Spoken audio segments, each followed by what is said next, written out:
Dalawang gulong, dalawang pedal, iratrat mo ang padyak. Huwag babagal-bagal hanggang mahingal, lalo na kung siya ang makakatapatan sa pabilisan. Ang galing ay kitang-kita sa loading one-legged siklista.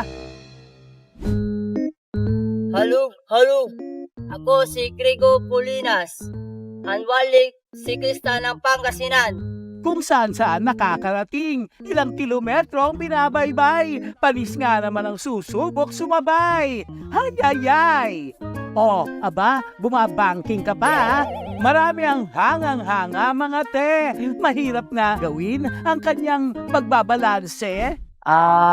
Sa pagkakaalam ko, 3 years na po.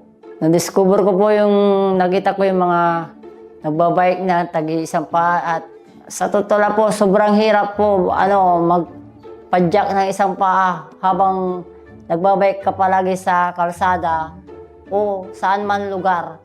Lalo na pag mga kumpleto po ang yung kasama.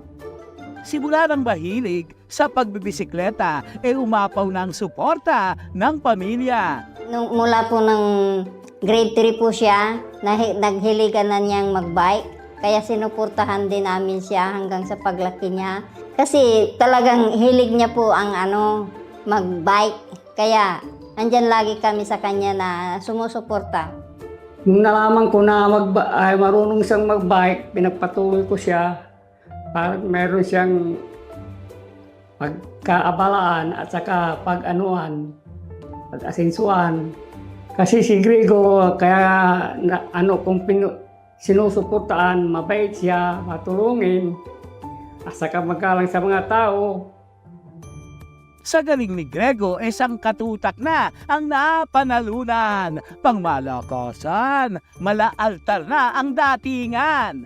Tropeo at 5 bilang na medalya, isama mo na rin ang pinakaunang naging sapatos niya. Itong August 29, sa Arena ngayon, ako pa 6th place and may special award po ako na isang trophy bilang PWD athlete. And sa mga ibang medals ko po, nakakuha po ako ng champion sa aking category bilang PWD. Ikaw talagang Lodi, Grego! Woohoo! Bata mo ko! Bukod sa pagpadyak, ay may kakaiba rin siyang hobby, walang kimi, dahil hilig niyang mag-alaga ng 20 manok, 8 aso at 40 kalapati. Habang hindi po ako nagbabike ngayon, ayan, kaya pagkakita ko po yung kulay niya, ayan, kulay blue bar po siya. Ito yung pinaka-paborito kong ibon, Manila bird po siya. Hindi lang po ito yung kalapati ko, dito po sa kabila.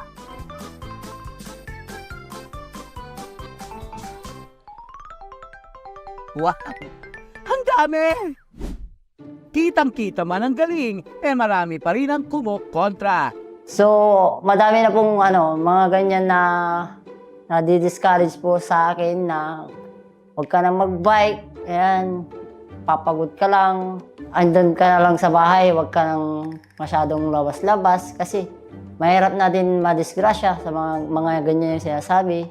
Hindi mo rin mararating yung pupuntahan mo kasi isa lang yung pagpedal mo. Imbis na manghina ay nag-aalam palalo ang kanyang pangarap. Pangarap ko po at tulungan ng aking mga magulang, aking sarili na umunlad ng konti kahit papano.